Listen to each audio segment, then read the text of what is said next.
Hello. Uh, it's Friday. I didn't record yesterday because I got off the plane. But it's Nats day one. I guess we'll see how I do. This is probably gonna be the intro of the video because I don't know what else to put. I don't know what else to say here. There's the sphere. I mean, there wasn't really much else. I'm playing Iyslander because I've been playing that since Dust Till Dawn came out. Hopefully I do well. And, yeah, I guess we'll, it's pretty early. It's like 6 o'clock, so we still have an hour until we can get breakfast, but yeah, I guess I'll see you guys later.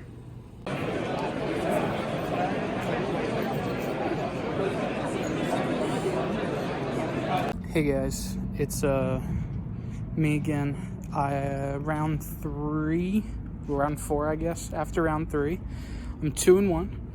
Round 1, I played Viz and won. Round 2, I played Contract Missouri and lost. Round 3, I played Briar and won. Just an aggro Briar. So I don't have to go as hard, I think, in draft. Hopefully, if I win next round. I just need 1 to 2 draft wins, so we're still able to day 2. It's just not guaranteed. Hopefully we do day 2. That's mainly what I want to do. But yeah, just a quick update. So I guess I'll talk to you guys after the draft and tell you how I did.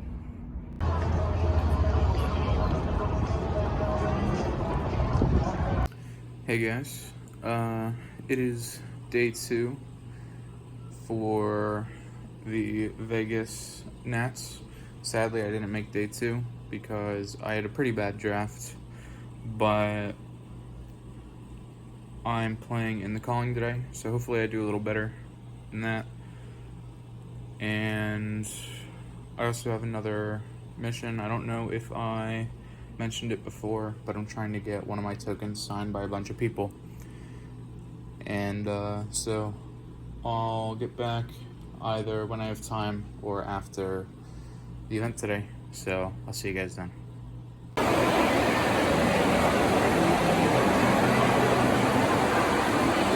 Hey guys, this is day 3 of Nats. I sadly did not make day 2 of the calling. I was 4-0, and then I played against 3 Rangers. So, Rangers. But, so I ended 5-3, and I didn't make day 2. I did get 95th, though, so I did get top 100, which is very good. This vlog probably isn't going to be long, but it's going to seem long because I'm going to put my deck list at the end. So after this, it'll probably go to the deck list. I just want to show you one thing real quick that I think is really cool that I got. I'm going to hope it picks up because there is not very much lighting. Actually, I will put it over here so you guys can maybe see it. It shows it. I got an Iyslander signed by Majin Bay, Rhea Adams, and Michael Hamilton. So I'm going to hope that picked up on the recording. If it didn't, I will put a picture of it. And I think it's really cool. Sadly, I couldn't use it for most of the event because I was told I can't use not official heroes. So it'll just be for locals, but it's something that I think is really cool. It was my big achievement other than getting top 100 of the weekend. So, I mean, with that said, I guess we'll go over to the deck list. Also, if I get enough footage, there will probably be another vlog next week of Area 15 So I think I want to go there today since I'm not playing any cards today. And we go out on Monday. So we have a full day to do whatever. And yeah, I had a lot of fun.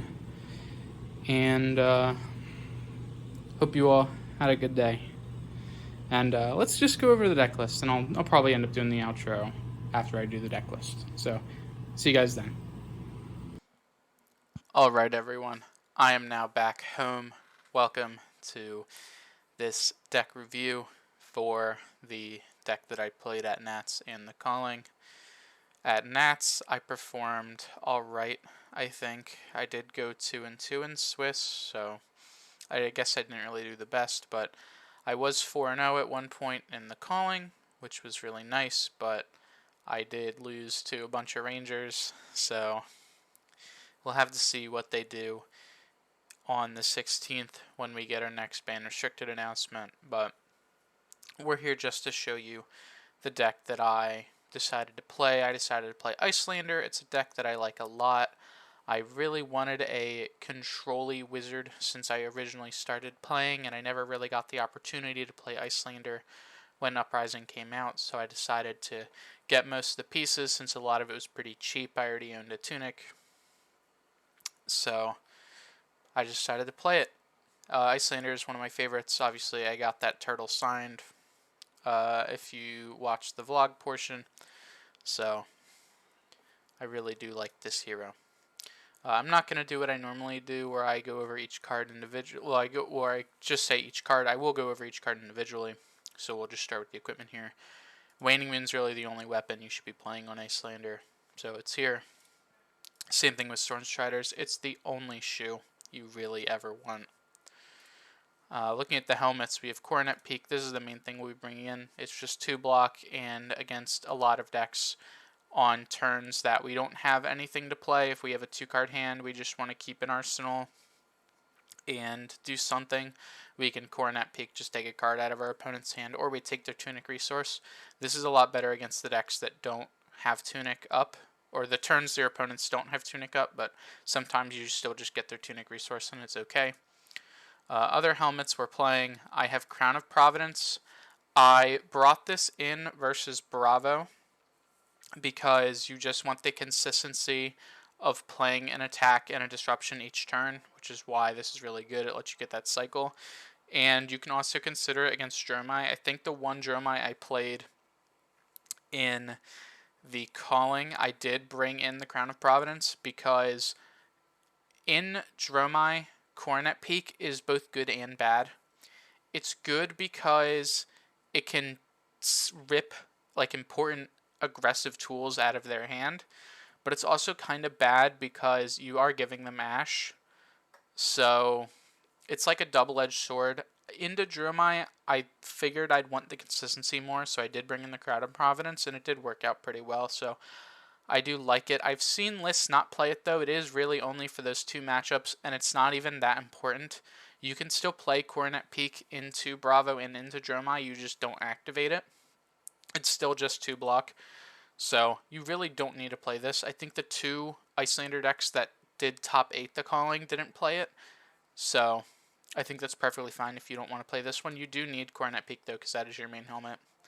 And then I also played Norrøn Hood just so I could win the mirror. I didn't play a single Wizard mirror all weekend, but if I did, I have the Norrøn Hood.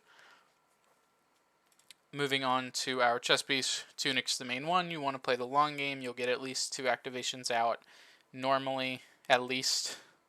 So it's super important here. It lets all of our 2-mana spells, our channel, and our Ice Bolt actually do something with our Waning Moon, since we can get 4 resource off 1 blue pitch, and it can just help fix some other turns sometimes. The other chess piece we played is Alluvion. I brought this in against any Runeblade. That's not true. Don't bring it in against Briar, but if you play against Viz, if you play against Vincent, if you play against Wizards, you'll be bringing this in. It's just a lot of free resources. So pretty much instead of going with Tunic, 2-cost card, Waning Moon, you instead go 2-cost card, Prevent 1. and it just lets you play a lot more consistent. So I really like the Illuvian because it just lets you keep pressure on. It's always better than Findles if you can proc it from your opponent's stuff.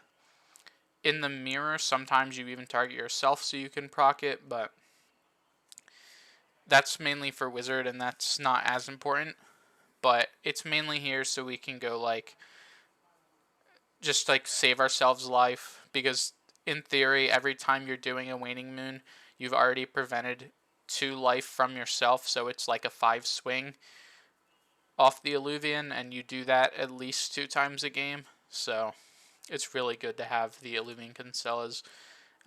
And then for our gloves, Iron Rot. I don't like Ironhide gloves in Iyslander because I play a little more aggressive. I think Bolander really can't afford that one resource because you have to do damage. But it's really up to you. I just like the Iron Rot a little more than Ironhide, and then Metacarpus Node for the matchups where you just want the extra AB or the more damage. This is another important tool. Looking at our reds first for the main deck. Obviously, we're playing Red Ice Vein. This is the main one. I'm going to just talk about the Ice Veins in general. This list is sort of based off of Majin Bey's list, where he didn't play Blue Ice Veins. I like Blue Ice Vein, but I agree that it is really not that good. Red and yellow are so much better because you want to have the disruption effect on your turn, not on your opponent's turn. Sometimes on your opponent's turn is good if you have something like Insidious Chills in play, but really, the blue isn't that good. I just wanted to play the 2 blue because the blue sometimes is useful. It's just not the best, so you don't need to play 3 of the blue. But 3 red, 3 yellow, definitely. I've seen some lists play 2 yellow, but 3 red is like the only thing you kind of have to play. You don't have to play the blue, you don't have to play 3 yellow, but 3 red is definitely the best card. For our main boarded attacks, E-Strike, one of the best attacks. Lets us cycle one of our reds or yellows on the bottom if we can't play for one of the 3 cost attacks.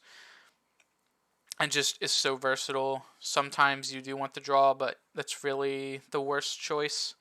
The +2 damage and the go again are definitely the main choices. You pick the go again if you can also swing in with like a Findles or a Woundable or something, and you pick the +2 if you just it's your only card, you're just swinging it in for damage. So, and 7 damage is kind of what you want to be hitting with all these red attacks. Findles is some life gain. That's pretty much it. It's a 3 for 7. If you're at less life when you attack or block with it, you heal 1. That's really it. Woundable is sort of similar. If you have less life, it gets +1 power. Do note that into Rangers, you do go down the Wounded Bull for the CNC. I don't want to include Wounded Bulls in the Rangers matchup because into Rangers, you would rather focus on trying to stop them from doing things because they will generally always out damage you. So where yes, you can play stuff like the Findles, you're generally going to be blocking with them a lot because of how strong Rangers turns can be. So I'd rather, instead of having this 2 block that I'm not guaranteed to play, I'd rather have a 3 block that actually, if I play it, is really useful in the matchup.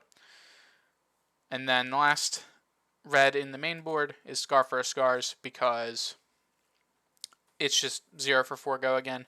You need this into Dromai to deal with TMIs and Mirror guys. You need this into aggro matchups so you can just get out a bit of extra damage. It's just a good card. It's good, it's free, and it's in the deck because you do start at less life. It's similar reason for why you play the Findles and why you play the Wounded Bull. You start at less life. You want to trade down with your opponent and then get them to a certain point to where you can combo them. So all these attacks really help with that. Next, on to some basic stuff. We'll start with the ice cards. Aether Hail, Frosting, Ice Bolt, the basic ice blues. They give your opponent a frostbite, they do damage. That's why they're here. They're ice, you can fuse with them. Cold Snap and Polar Blast are the best things you could be arsenaling. You can play it by pitching a blue, go back up to a 4th card. Sometimes the freeze effect matters on the Cold Snap. Sometimes even the Polar Blast Dominate could matter, but usually not. And then if you pitch to blue, you get to moon in for 3, and then you still have that 4-card hand. So just some of the best things here. You also give your opponent a Frostbite. Channel Lake Frigid. You're playing it. If you're not playing Iyslander without this card, what are you doing? This card just pretty much makes your opponent spend so much extra resources. It pretty much cuts their turn in half. Sometimes even fully stops their turn. It's a nice card, so they also get another Frostbite, so the first thing they do will cost 2 extra. It's just really good. Insidious Chill makes it so the next 3 times we fuse, we sort of get an Aether Ice Fan effect. This will mainly be done with Aether Ice Fans, but we are playing Brain Freeze, we are playing Ice Eternal, so we can practice other ways. It's just a really good disruption effect that if you do get it down, which a lot of games you're not going to be getting it down too often, it's just super good. Better into the slower matchups where you can afford to play it and not lose too much tempo. And the last ice card is Frostex. This is only in the main board because there are matchups where you probably might just get fatigued, like the Control Briar list, I feel, can probably just try to fatigue you. Some Guardian players will just try to fatigue you. Even though against Guardian, they usually will just try to race you, and you should win the race. You do need Frostex main board. It's mainly a 3-block ice card, though. That's the main point of it. Moving on to our elemental cards, we actually only have, other than the Aether Ice Veins, 5 elemental cards, 3 of which being Brain Freeze. This is mainly here for most of our aggro matchups. I don't play this into Lexi because Lexi can just instant speed the bow, but most of the other aggro matchups I do want Brain Freeze. We play it into Azalea because we can mess up their ability. We play it into Phi because it straight up takes a card out of his hand. We play it into Briar since we can do it in response to the things breaking, the embodiments breaking. Pretty much those decks. Any decks that play a lot of zeros and are an aggro deck, we want to play the Brain Freeze. It's here main board because it's just a good block 3. That's it. Actually, that's not true. I did move it to sideboard. This should be in sideboard, but if you want, you can play it main board. Thought I updated this list before, but this isn't in my main board currently. It is in my sideboard currently, and I bring in 8, but it is just a good card. The final elemental card is only 2 Ice Eternal. I only play 2 because I really only ever want to do it with Frost Hexes in play, and that's not in most matchups. It's also an easy proc for Insidious Chill, so it does have some uses. Like I said, though, it's not the best thing. So I'm only playing 2. You could go up to 3, but I just didn't want to play 3. Mainly because I'd rather be playing a Channel, a Cold Snap, a Polar Blast, even probably an Aether Hail and an Ice Bolt. Maybe not a Frosting on my opponent's turn, but even then it still gives them just a Frostbite for free and does 1 damage, so it's not terrible. And the last cards, the last blues that aren't elemental or ice. Emerta Scolding is your main combo card. This is like the one normal wizard card that Iyslander actually likes, and it's a really good card too. So Emerta Scolding is just 2 for 4 on your opponent's turn. And that's pretty much it. And it's a blue. And then 3 Warmongers. I honestly do like Warmongers in this deck. I think Warmongers gives you a lot of value. And even if you don't end up playing it, it's a blue block 3. You could just sub this out for anything else, really. But for what I played against, Warmongers was really useful. I could see going down less than 3, maybe to 2, but I do think that Warmongers is a card that in a few situations is an extremely good card. Before I go talk about my sideboard, the main thing you might notice, I don't have a Heart of Findle in this list. I did not have $400 and whatever to buy one, so I didn't play it. I don't own a Heart of Findle.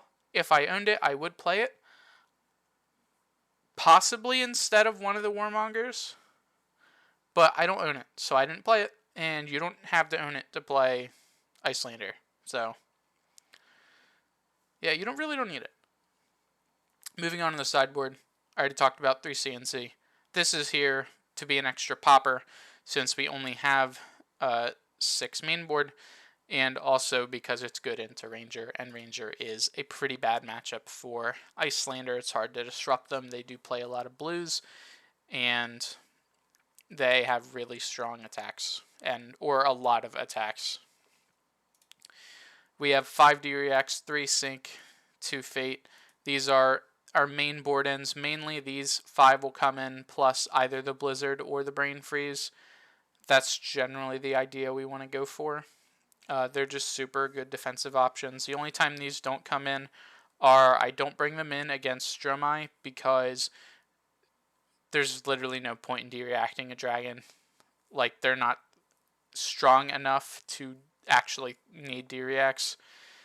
And I don't bring them in against either wizard because if I'm playing a Bullander mirror, the point in that mirror is to find epots and then set up a bigger kill than your opponent while chipping them down, not to have D-Reacts to block actual attacks, because you could just put cards in front of it and take like 1 and you don't really mind.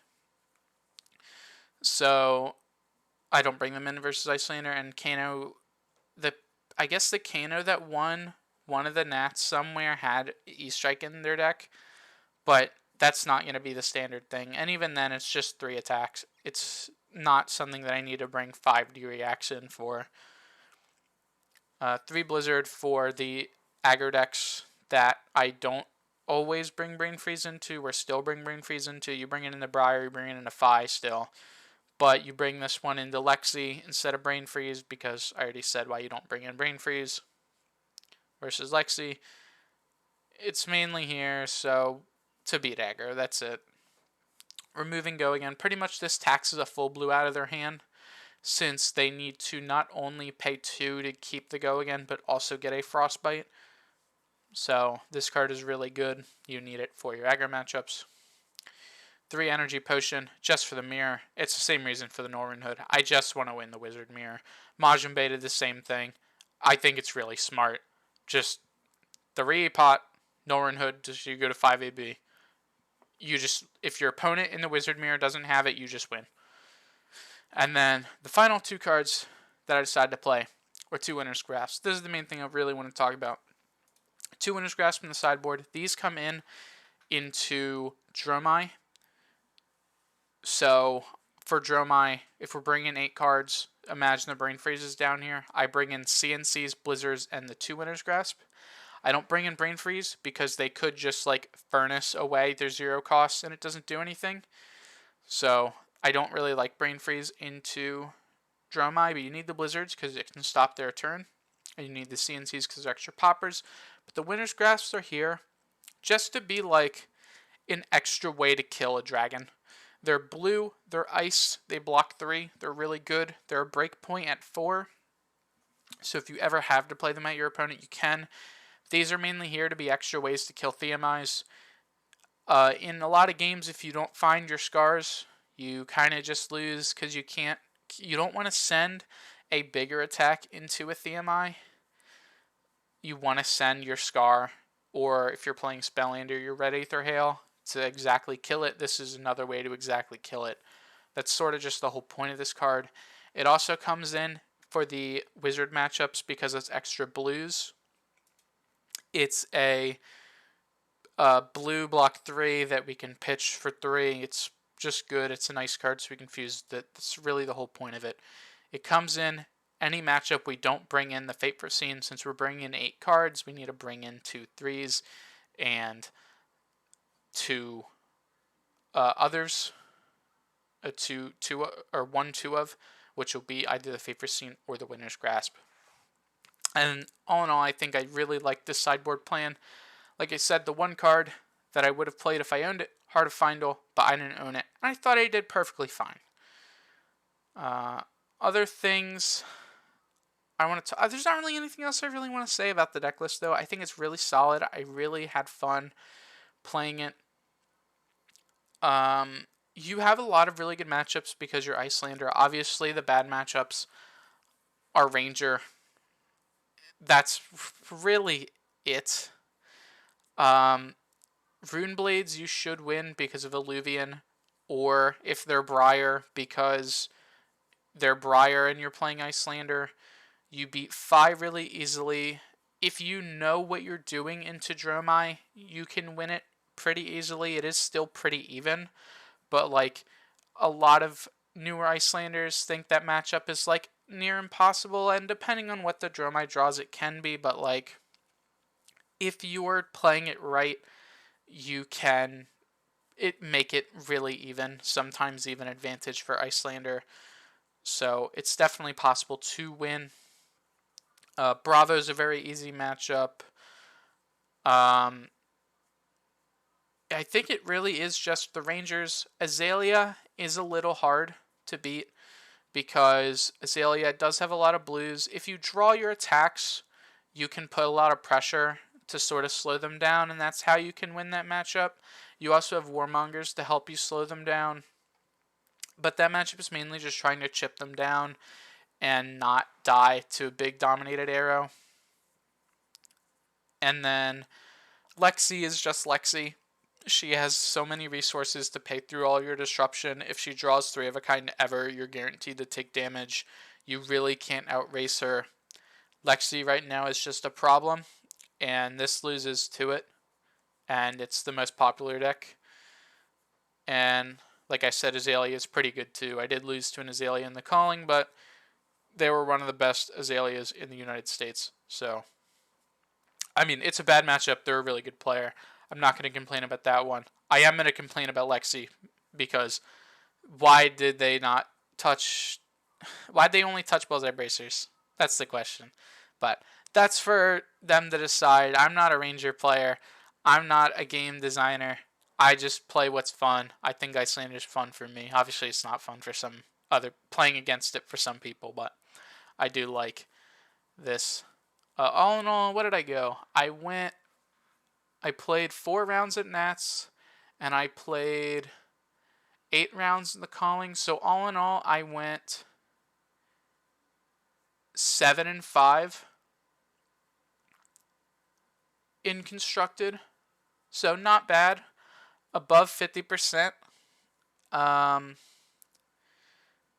and that's kind of what you want to shoot for, at least above a 50% win rate. So, I don't really know what else to say here, I guess. I mean, I feel like this might be a pretty long video because of the deck list. So, I guess I'll just wrap it up, and next week we have a pretty long video. The Omega Mart video is like almost an hour because I had to remove one of the clips so it put the time down. So, I guess with that said, I'll see you guys next week. We have another vlog coming up. And I hope you all had a good day. Goodbye.